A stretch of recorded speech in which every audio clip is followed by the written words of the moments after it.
ang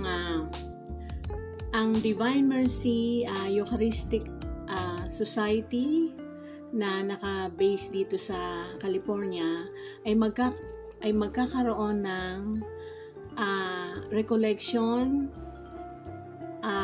para sa Jubilee Year of Hope 2025. So, maraming mga speakers na darating. Ito ay para sa mga naririto lamang na nakabase sa Amerika.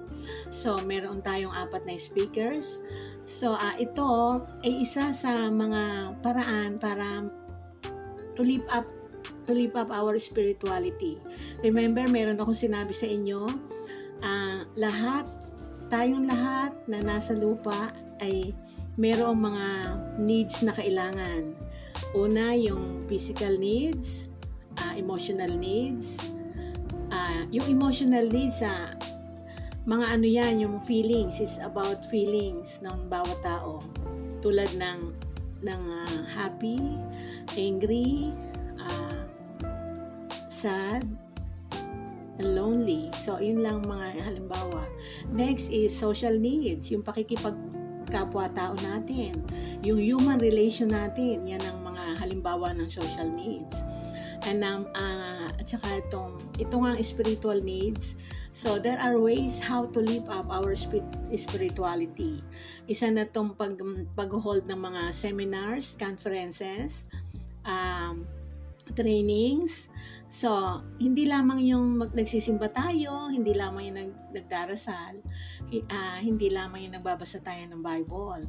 So, yung mga punta-punta o pag-attend sa mga seminars like this, kailangan din natin yan. So, hindi lamang dito sa Amerika may mga ganitong mga seminars. Sa buong mundo, meron din, nag-hold din sila. So, take advantage of attending those events.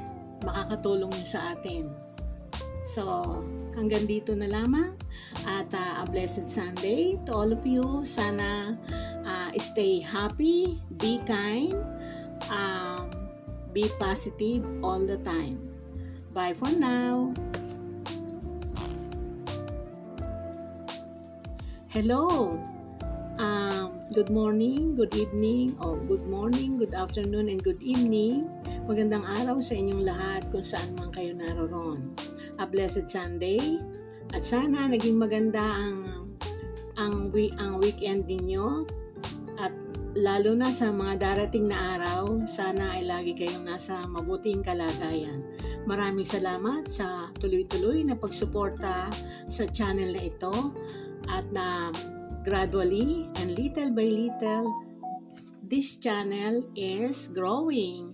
Thank you very much at maraming salamat sa inyong lahat.